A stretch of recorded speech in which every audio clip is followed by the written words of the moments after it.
Welcome back to Primetime News, and a special welcome once again if you're watching online at onespotmedia.com. An environmental crisis is unfolding, which is creating a major health risk for garbage collectors. The poor disposal of personal protective gear and other sanitizing agents are posing a problem for the men and women tasked with getting rid of the waste. Dwayne Anderson has the details.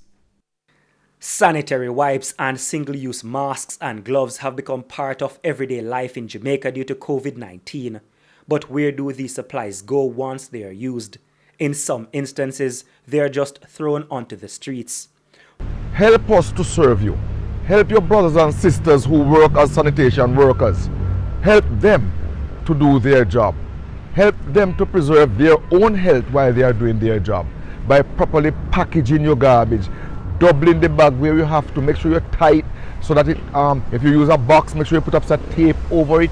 We don't want garbage flying around now. Persons are therefore being advised to containerize the waste, especially the personal protective equipment PPE and other sanitary supplies.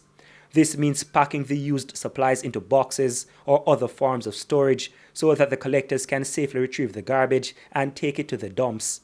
Even at our disposal site, we are burying garbage now. It's very costly, but we are burying the garbage right across Jamaica because we realize that the virus can live on surfaces for up to 12 hours depending on the surface, and we don't want to have the virus loose anywhere where we have our men and women working. The executive director of the National Solid Waste Management Authority, Audley Gordon, said staff are provided with the PPEs they need to safely carry out their jobs, whether they are in the office or on the garbage trucks.